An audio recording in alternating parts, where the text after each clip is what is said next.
नेपाल। हाल ही में हुए Asian games में नेपाल और मंगोलिया के खिलाफ हुए मैच में बहुत सारे अंतर्राष्ट्रीय रिकॉर्ड बने, जो कि परीक्षा की दृष्टि से महत्वपूर्ण हैं। नेपाल T20 अंतर्राष्ट्रीय क्रिकेट के इतिहास में 300 रन बनाने वाली पहली टीम बनी। कल मंगोलिया के खिलाफ मैच में नेपाल ने कुल 314 रन बनाए 3 विकेट के नुकसान पर। इस तरीके से वो अंतर्राष्ट्रीय क्रिकेट में सबसे बड़ा स्कोर है। इसके अलावा नेपाल ने T20 अंतर्राष्ट्रीय क्रिकेट के इतिहास में सबसे बड़ी जीत भी दर्ज की। मंगोलिया मात्र 41 रन पर ऑल आउट हो गई और इस तरीके से नेपाल ने 273 रनों से ये मैच जीत लिया, जो कि अब तक के इतिहास की सबसे बड़ी जीत है।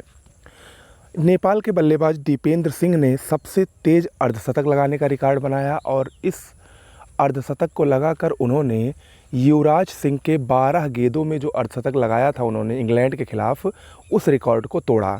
इन्होंने कुल 9 गेंद में ही 50 रन बनाए। ठीक है। कुशाल मल्ला ये भी नेपाल के क्रिकेटर हैं। इन्होंने सबसे तेज़ शतक का रिकॉर्ड बनाया, कुल 34 गेंदों में इन्होंने शतक बनाया। इससे पहले जो रिकॉर्ड था वो डेविड मिलर और भारत के रोहित शर्मा के नाम संयुक्त रूप से था।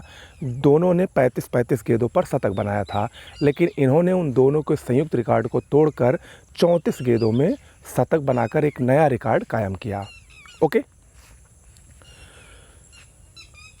2018 ये मलयालम फिल्म है, चर्चा में है क्योंकि ऑस्कर्स 2024 के लिए ऑफिशियल एंट्री इसको भारत की तरफ से मिल गई है और अब ये 2024 के ऑस्कर पुरस्कारों में भारत का प्रतिनिधित्व करेगी।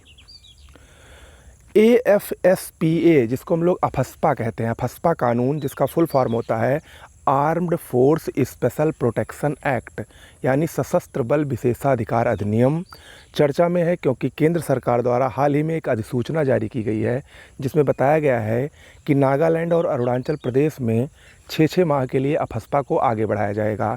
1 अक्टूबर 2023 से ये लागू होगा।